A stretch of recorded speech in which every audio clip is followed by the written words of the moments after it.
Hello, my name is Duncan Alderdice, and the reason I'm making these videos is to document the journey I take as I become who I am. Today was a very good day. So, first order of business, only 20 dials, but there were 2 demos that I held that went really well. So I guess in my head, I need to figure out a rule that I have. Here's what I mean. The morning, the 2 demos okay, hold on, all over the place. First step, second. I need to have a rule where it's I make 100 dials or have good conversations, or always just get in the habit. I don't know, I'll think more on that. But so the 2 conversations that I had, both of them lasted, or the first one lasted an hour and 10 minutes. The second one lasted close to an hour. So that was good.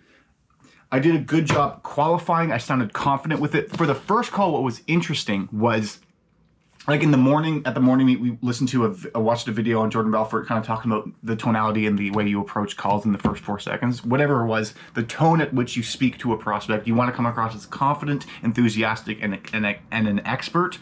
I don't know whether or not expert in your field is the right term, or competent is kind of what you're going, because what you want to sound sure of yourself, enthusiastic, sure of yourself, you have energy, and you know what you're talking about. That's what you want to sound like. And really, how do you do that in the first 4 seconds other than being positive, knowing what you're talking about, and having a plan? But okay. But so what was interesting was when I said hello to the guy, I was it was his name was whatever his name was. I'll use a different name. We'll call him Rick. And I said hey Rick, this is Duncan calling on a recorded line with Planswell. Have you been to have a fantastic Friday morning so far? With a lot of and I know that when I heard him say hello the first time, it was kind of he just woke up, kind of groggy, or not that he just woke up, but there wasn't very much energy there.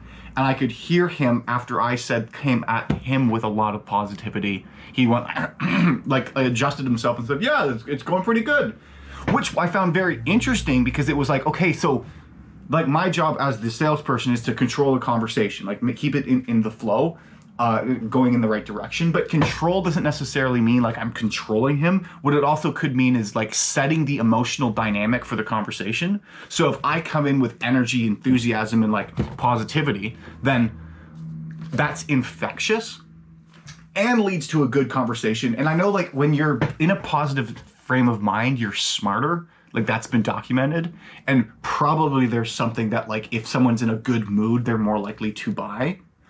Now, again, the reason why they're buying is still needs to be a good reason. It still needs to be the right fit.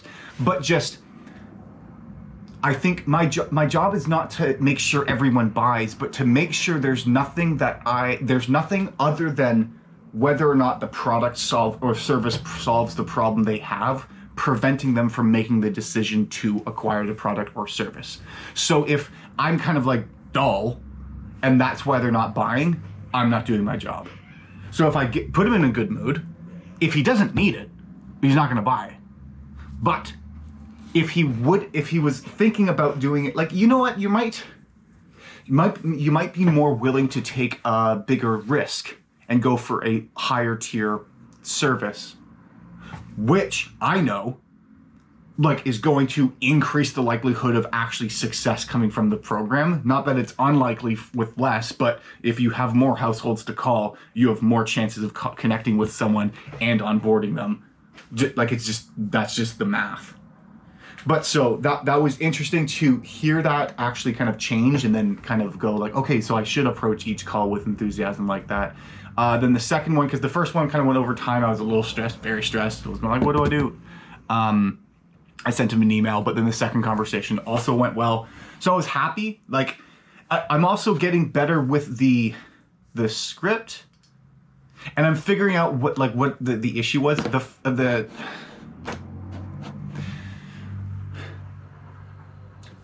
getting all of the information to find out whether or not they actually are the ideal client for this product, this service, is where I spent most of my time.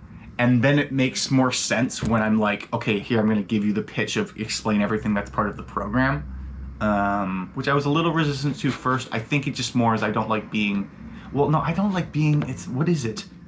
No, that's what it was. I was obsessed about following the structure of the script when it's more of a guideline rather than a, like, this is how everything should be perfectly exactly, and then I'm spending more time thinking about actually following the structure than having the conversation, which I'm getting past, which shows that I'm learning, which shows that I'm improving, and if this is the rate at which I'm improving, then that means at one point I will get to the place I would like to be.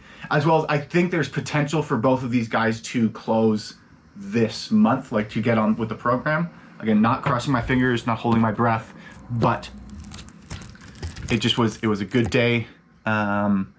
And then there was one right at the end of the day, but then we rescheduled it because when I picked up, the guy hadn't done the questionnaire yet. So then I was like, well, that's the one thing that we do different. And they were driving, so then they're not going to be doing it while they're driving, obviously.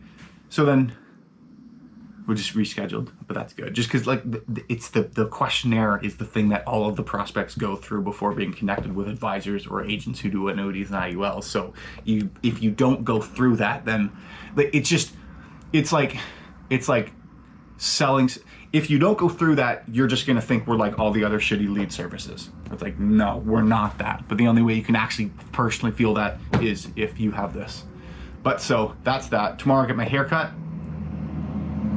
And I'm feeling good right now.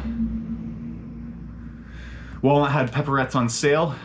Like normally they're $11 and now they're $7. So like the $4 savings. And I'm feeling happy to be alive. I'll see you later.